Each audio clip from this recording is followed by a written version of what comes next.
I'm Kristie, and my blog Hespera's Garden has been my outlet since the stillbirth of my son Avery, July 14, 2011. I speak brutally honest about the grief process, parenting my daughter Tara, and keeping life moving forward one day at a time.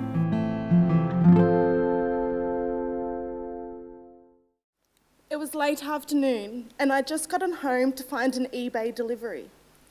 Might as well, I thought. It's not going to show anything anyway. So I peed on a stick.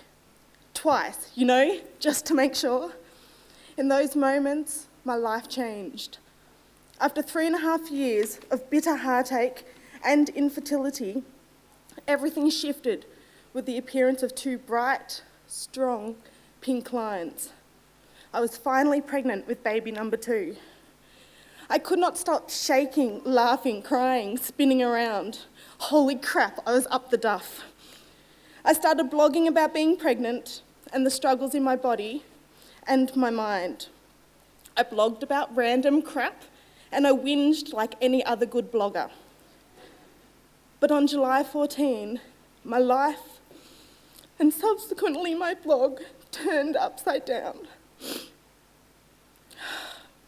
I'm sorry, he said, but there is no heartbeat. I looked him straight in the eye and I said, I know.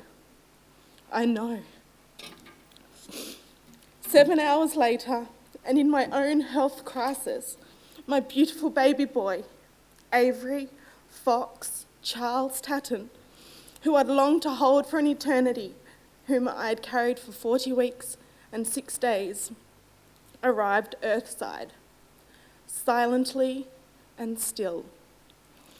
He was placed on my chest and the weight of his lifeless body knocked the air out of my lungs. Struggling to breathe, I pleaded with the universe, no,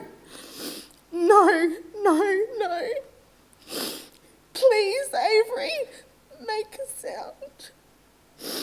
Just breathe, open your eyes, Avery. The constant screaming was in my head. We drank him in, kissed him, smelled him, touched his hot cheeks and touched his purple lips. In my heart, I always knew he was destined to leave. Never did I think he would not make it through labour.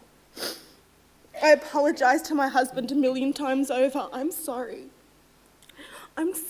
I killed our son. The guilt overwhelming. It had to be my fault. I was supposed to protect him and he died. Avery, please come back. My heart broke and I struggled to find clarity. Reaching into the world of the internet and my blog, I started sharing this new journey, my pain and my anguish, the bittersweet joy, and every moment in between. I wrote when the words in my head just could not be silenced. Frantically, night after night, I shared the precious story of our family. I blogged candidly about parenting Tara through her grief, all the while struggling through my own heavy fog. How do you convince a 5.5-year-old that everything is going to be okay when you don't believe it yourself? That you know deep in your heart absolutely nothing is ever going to be okay again? I uploaded photos taken by Fiona from Heartfelt that said so much more than my words ever could. The depth of pain echoed through every image. I wrote about that final moment of farewelling Avery and walking away, leaving him alone in the chapel hall, never to be held or touched or kissed again. My arms empty. Avery, my sweet, dear Avery. Other women began sharing their stories, thanking me for giving a voice to their pain and letting people know just how it really is.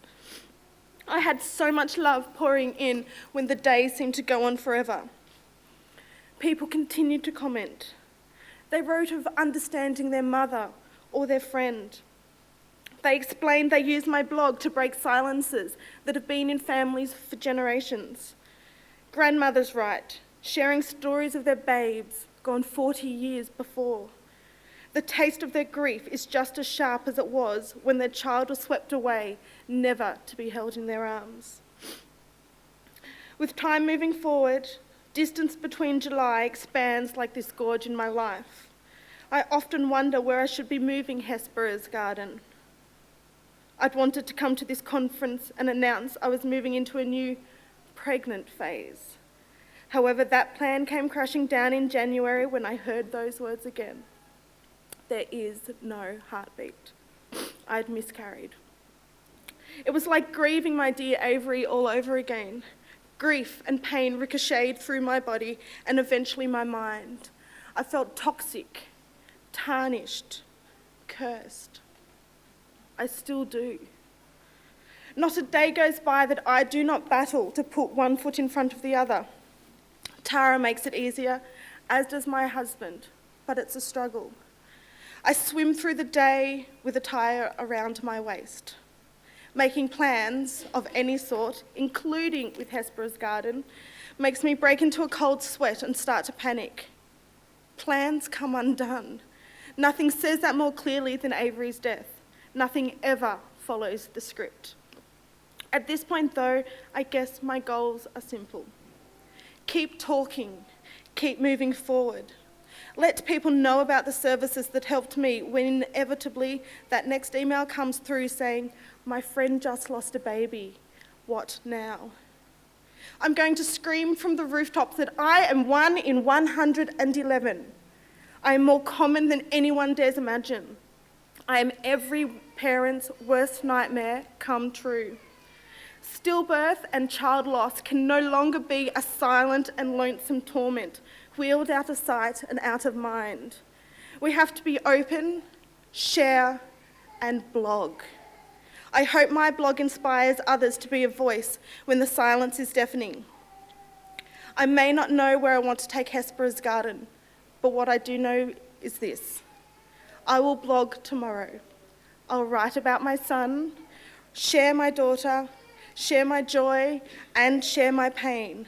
And I know that I won't be alone when the tears refuse to stop.